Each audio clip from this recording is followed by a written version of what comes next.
Parlons un peu de la SNLS, Société nationale des logements sociaux. Yo, Produit par l'heure des commandants. Produit par l'heure des commandants.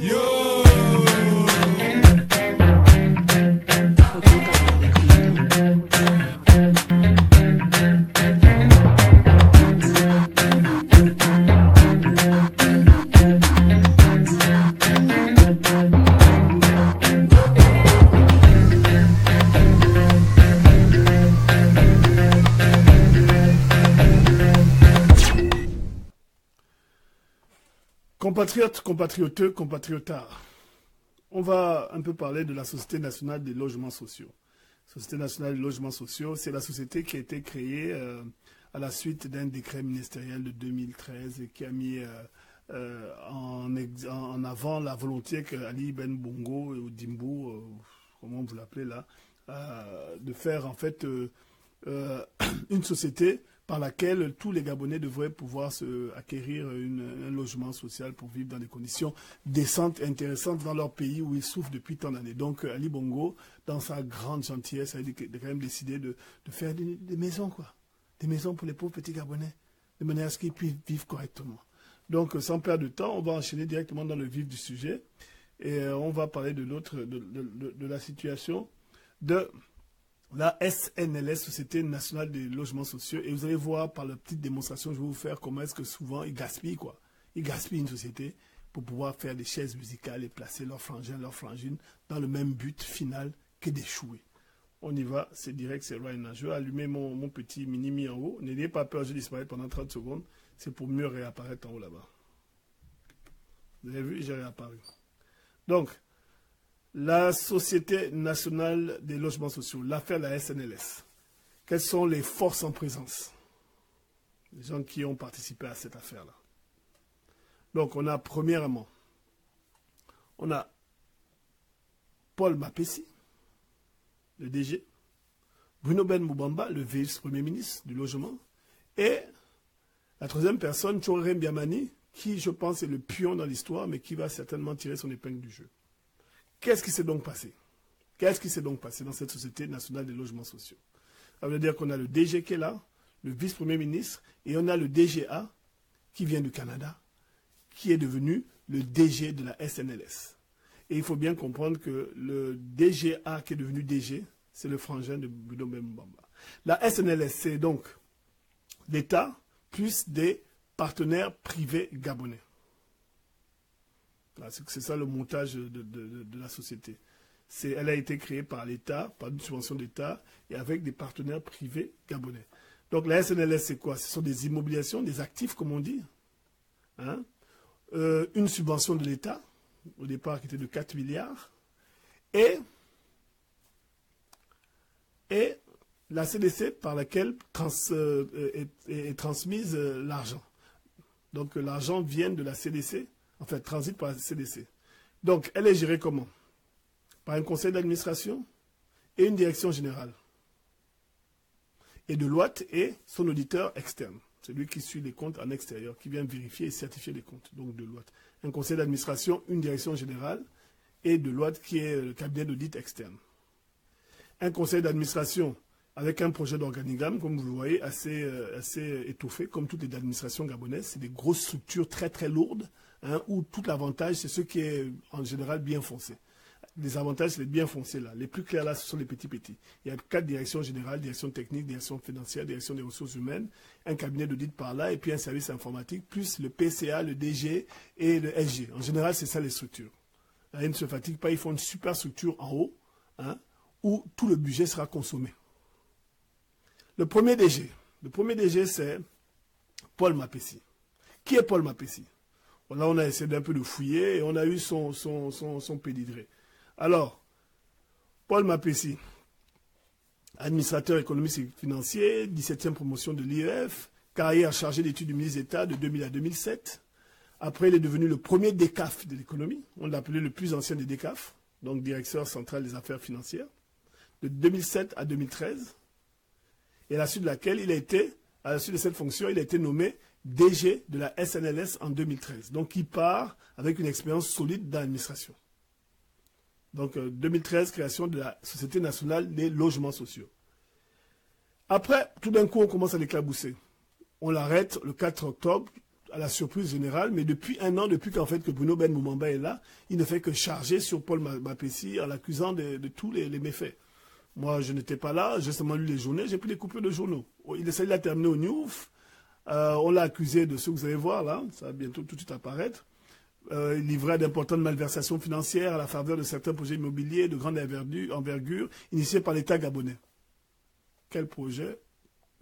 Quelle malversation, on aimerait savoir. Il serait rendu auteur de nombreux délits, rétrocommissions, placements financiers légaux, vente illicite de parcelles. Donc vraiment, il aurait été mafieux. Et après, durant l'enquête, là, on l'a mis en danger, on l'a arrêté, on a vraiment monté un criminel depuis le mois de septembre. Tout le mois de septembre, c'était le calvaire pour Mapessi parce que les journaux ne sont pas retenus pour se lâcher sur lui. Après, on a dit qu'il était écroué à 100 familles, donc là, c'était l'humiliation totale hein, pour quelqu'un qui n'a pas pu se défendre jusqu'à présent. On l'a mis en prison.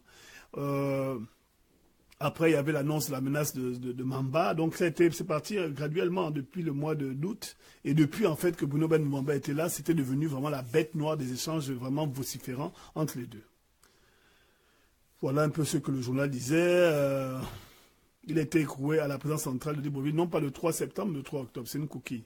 Donc, il a passé 2 semaines en garde à vue et puis il était écroué. Issue peu surprenante, tant que quelques jours plus tôt, il était évincé de son poste lors du Conseil des ministres. Détournement de deniers publics, concussion, complicité, corruption, association de malfaiteurs, enfin, il a fait tout, il a tout fait.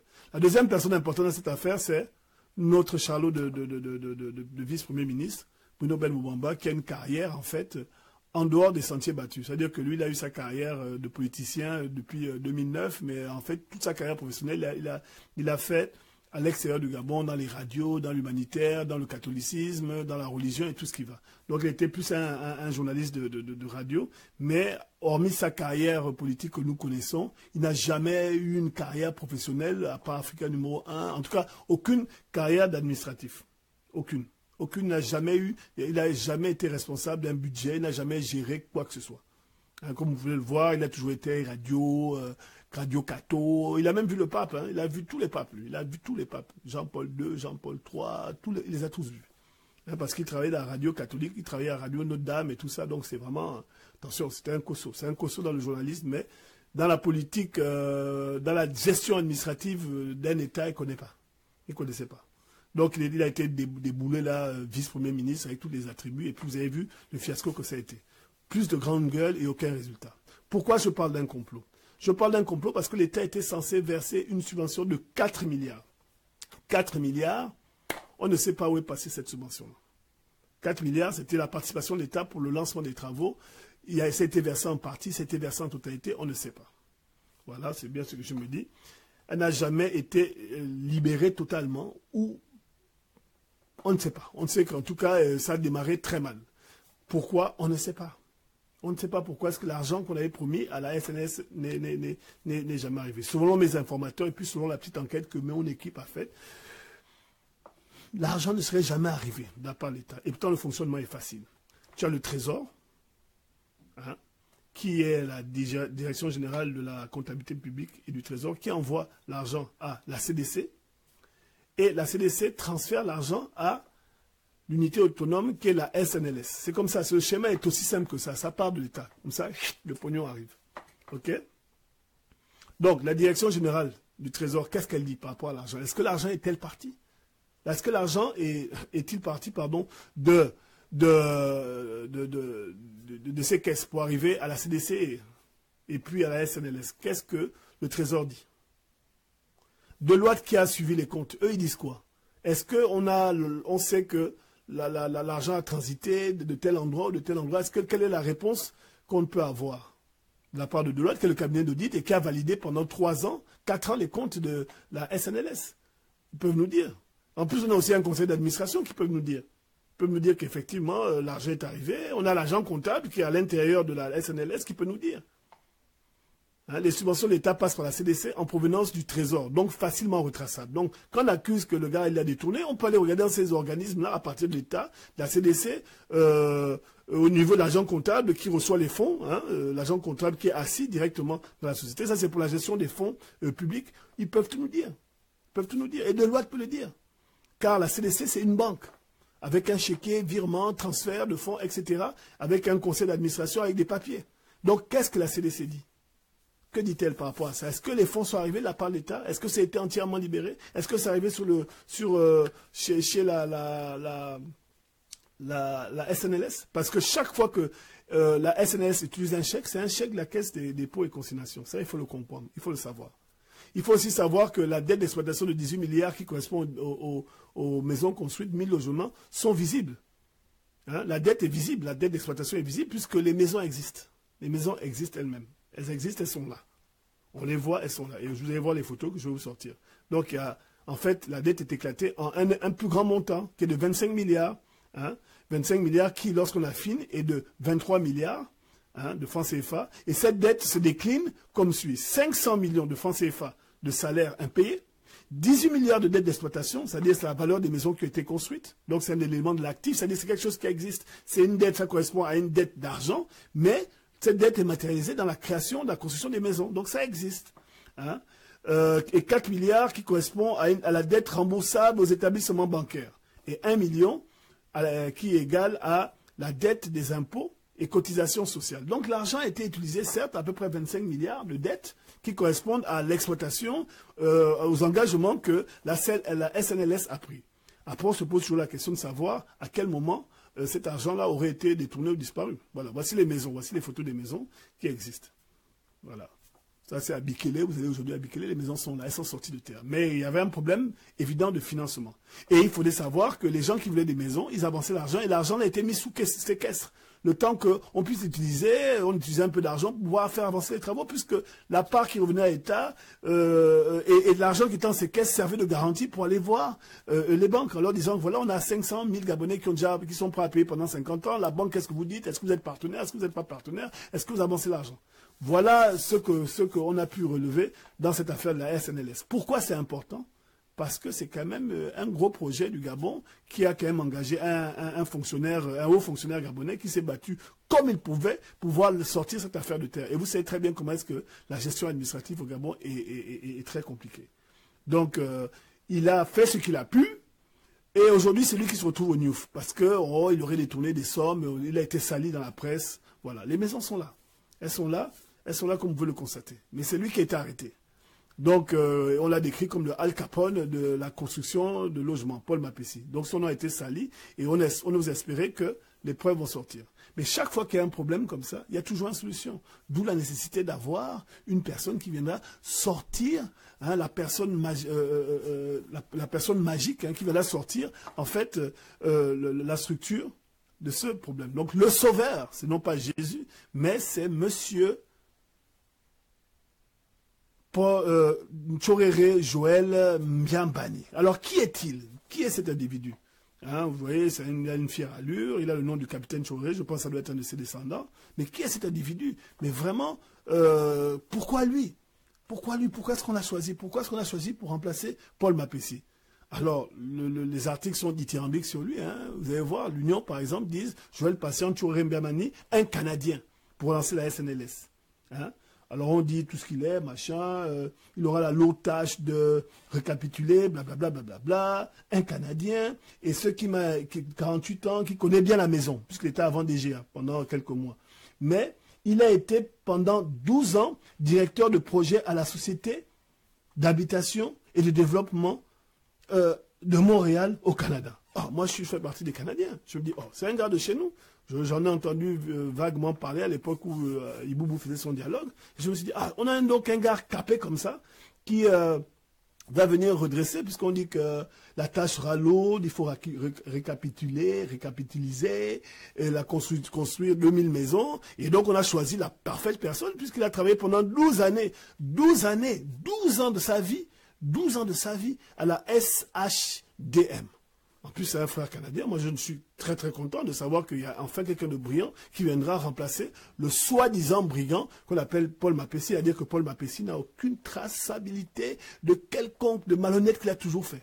Et comme ceux que j'entendais parler de lui, on disait qu'il était très très rigoureux. Donc quand je vois le Canadien Paul Joël Patient Tchoueré Mbiamani, et qui a de telles compétences, un Canadien, j'insiste dessus, moi je suis content. Je suis content parce que je me dis, enfin on va faire les choses bien. Et là, on s'interroge.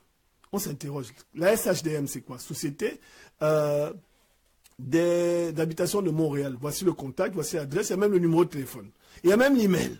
Donc nous, en bon Gabonais, on va un peu chercher la SHDM et on va voir un peu qu'est-ce que les gars là font. Qui sont-ils? Qui sont-ils? Pourquoi est-ce que Tchoréré, ayant travaillé là-bas, depuis qu'on décide de faire les plans de maison, il n'est pas dedans? Alors, expertise en immobilier, responsable, la SHDM est une société paramunicipale à but non lucratif et financièrement autonome. Waouh! La SHDM assure la pérennité et l'abordabilité d'un parc de 4700 logements locatifs. C'est-à-dire que nous, il nous fallait faire juste 2000. Donc, s'il a géré pendant 12 ans près de 4700 logements locatifs, mais c'est le gars qu'il nous faut. C'est le gars qu'il nous faut, comme on dit au Maroc, il maîtrise. Il maîtrise, le gars maîtrise parce que grâce à son programme d'accès au condo, la SHDM facilite l'accession à la propriété pour ceux qui souhaitent acheter, à Montréal. Son agilité, capacité financière et son expertise font d'elle un partenaire de choix pour réaliser des projets innovants et ambitieux à Montréal. Waouh! Quand on voit la technicité du boulot, on se dit vraiment force et honneur. Le frangin est un calé, il a travaillé pour la SHTM. Vraiment, le gars, il est compétent, il est calé, on est content, on a la bonne personne à la bonne place. Donc, on va un peu essayer de regarder c'est quoi son pédigré scolaire. Hein, parce que on aime s'interroger, quand même, nous les Gabonais, on est quand même des bons mauvais. Donc, on va quand même essayer de voir c'est quoi son pédigré scolaire. Et là, je disparais ici. Donc, on se pose des questions, on se dit, avec une telle expérience, c'est quand même intéressant de voir ce que le gars a fait. Voici ses études. Le gars, il a étudié à l'université en tant que conseiller pédagogique. Il a fait conseiller pédagogique, assistant de recherche, Université d'Ottawa, mais rien concernant sa carrière de 12 ans. Rien, absolument rien. Tout ce qu'il y a sur son CV, c'est juste ce qu'il a fait dans l'éducation. C'est comme ça qu'on se dit, ah, comme il a travaillé à la SHDM, peut-être que la modestie, l'humilité des Gabonais font en sorte qu'il n'a pas envie de mettre ça sur son profil LinkedIn. Donc nous, on a décidé de prendre quoi? On dit, on va prendre le téléphone et on va appeler les personnes qui s'occupent de la SHDM, Société de Montréal des logements. Et c'est comme ça qu'on a pris le téléphone et, écoutez bien, on a appelé. Voici la preuve. Si vous connaissez le poste de la personne à joindre, composez-le maintenant. Pour consulter notre répertoire téléphonique, composez le 9. Pour louer un logement, faites le 2. Je mets le casque. Connaître les heures d'ouverture, l'adresse et l'emplacement de la Société d'habitation et développement de Montréal, faites le 4. Pour entendre de nouveau la liste des options, faites le 5. Pour toute autre information, demeurez en ligne. Notre préposé sera avec vous dans un moment.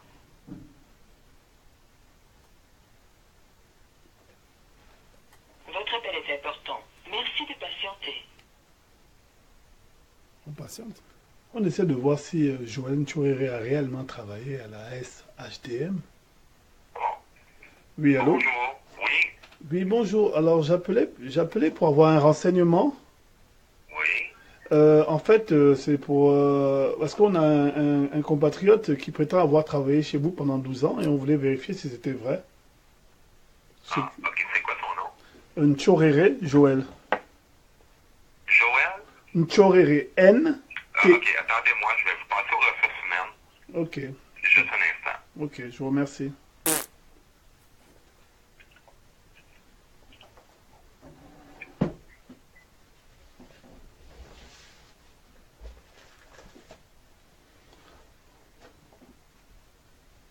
Donc on attend.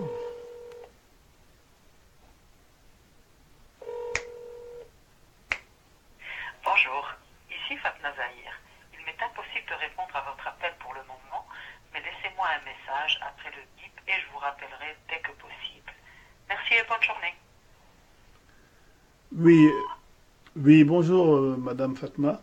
J'appelais en fait pour des fins de renseignement. Je voulais savoir, il y a un de nos compatriotes qui prétendrait avoir travaillé chez vous pendant près de 12 ans en tant que directeur de projet. C'est sorti dans un journal national de chez nous. Et on voudrait savoir si c'était vrai. Alors, prière de me rappeler au 5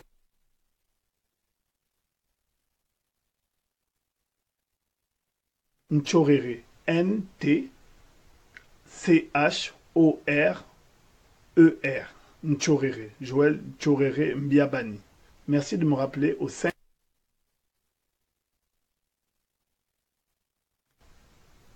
Donc, vous-même vous avez remarqué, j'ai appelé. Et lorsqu'on appelle, on a toujours une réponse. Donc, oui, allô, Madame Zahir? Oui, c'est ça. Oui, alors, nous sommes des Gabonais qui vivons à Montréal. Oui.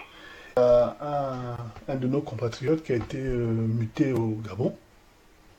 Et il prétend avoir travaillé chez vous pendant 12 ans. C'est sorti dans les journaux nationaux. Je pourrais vous envoyer une copie. Oui, non, c'est ça, mais moi, j'ai fait vite une recherche sur mon système, mais ce nom-là n'apparaît pas. Mais je vais poser quand même la question aux ressources humaines. Oui. Et puis, à ce moment-là, je pourrais vous revenir avec une réponse plus confirmée, en fait. Okay. Alors, le nom, c'est bien Joël Nchorere Mbani. Hein. C'est ça, oui. Vous enverrez même la copie du journal. Ah, si vous voulez bien. Comme ça, vous allez bien voir. Et puis, parce que bon, on en a marre des gens qui, pour avoir des positions politiques, viennent mentir. C'est à la SHDM, la Oui. Société d'habitation et de développement Oui. de Montréal. Oui, il a dit qu'il a travaillé 12 ans. C'est écrit dans le journal national. Non, mais c'est. Est-ce que c'est écrit dans le journal? Là, c'est écrit dans le journal. Hein. Ok, ben envoyez-moi parce qu'il y a d'autres services, peut-être ailleurs, Oui. là à Montréal. Non, Vous pouvez me l'envoyer à mon courriel. C'est F Zahir, oui. F tout attaché, Zahir, Z-A-H-I-R, Oui.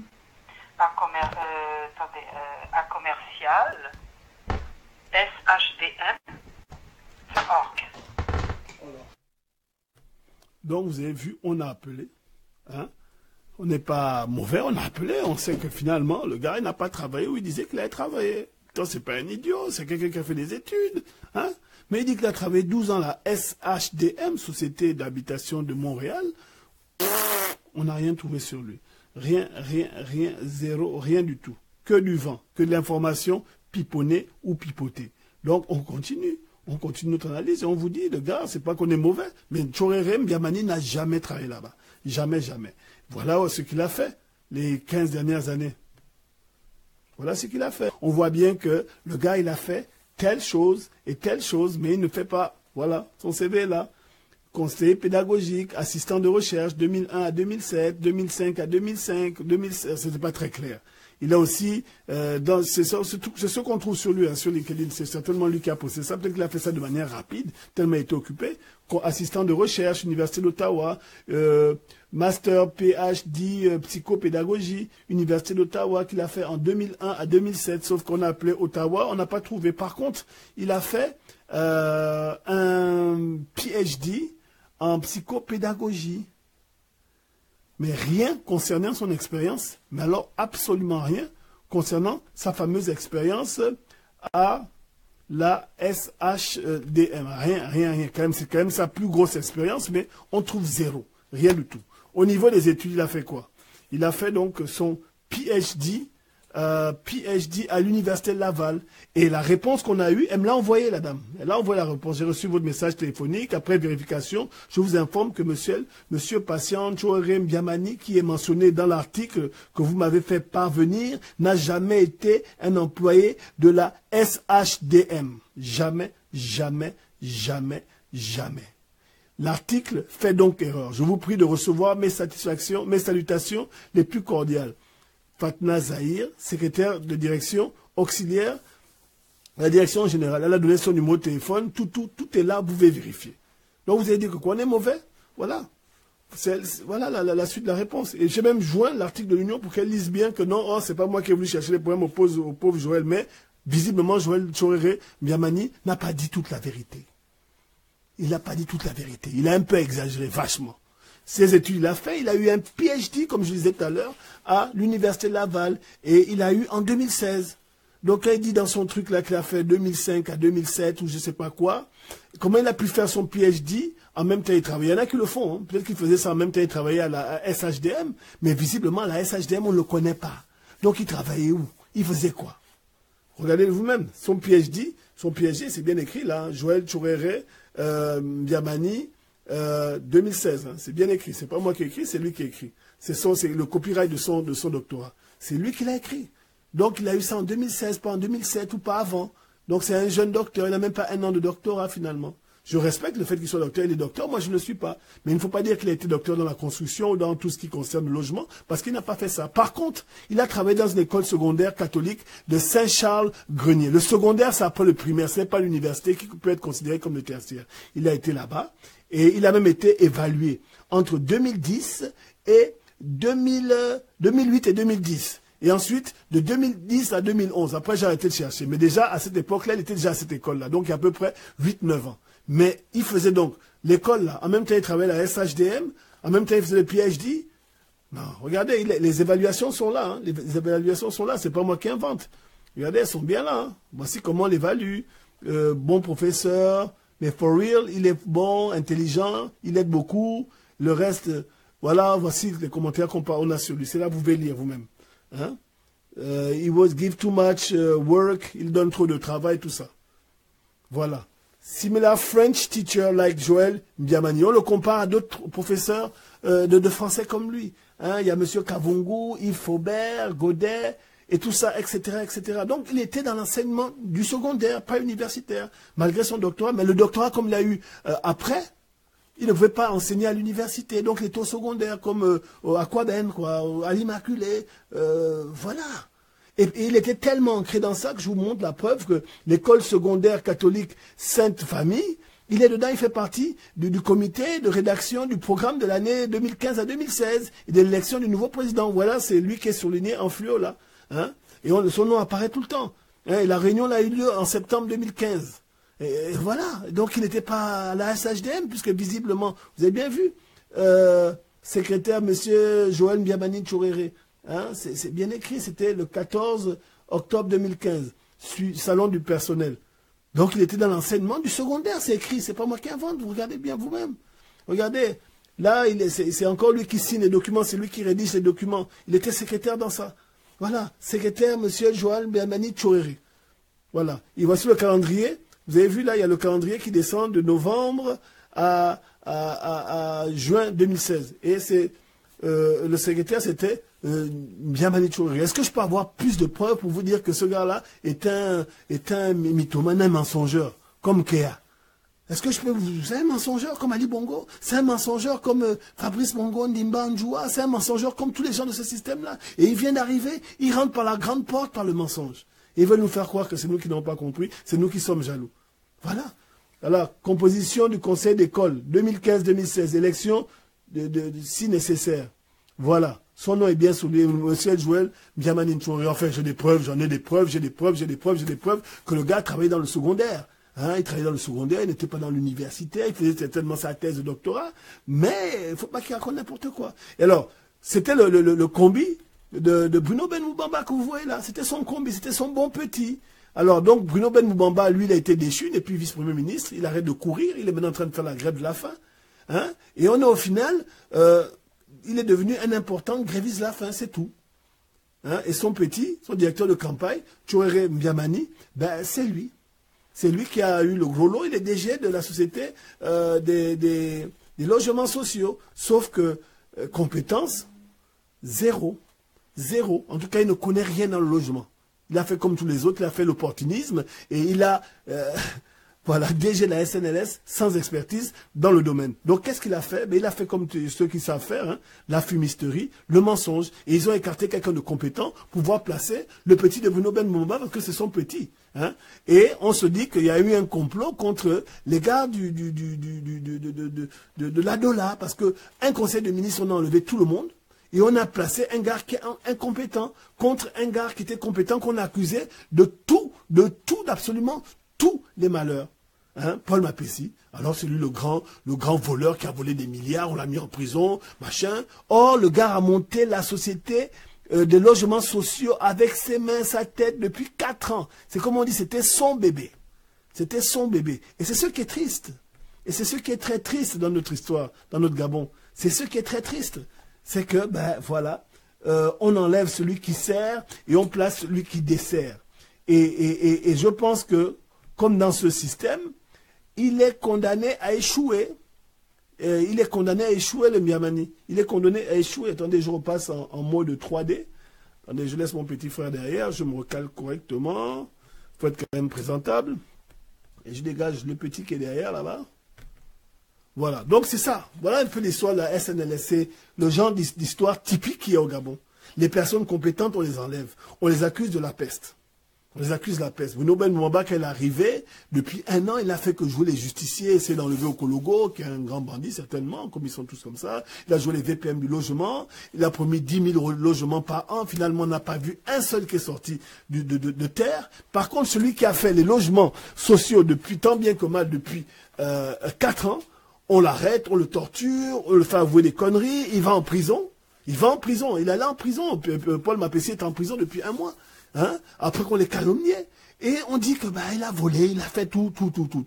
Finalement, on l'enlève. Et celui qu'on remplace, c'est l'ancien directeur de campagne, l'ami de Bruno Ben Mwamba. Hein? C'est lui qui le remplace et qui, visiblement, est aussi catholique que lui, puisqu'il travaille dans le milieu catholique secondaire au Canada, à Toronto. Donc, c'est lui qu'on prend pour remplacer quelqu'un qui a créé une société dont on a accusé de tous les maux.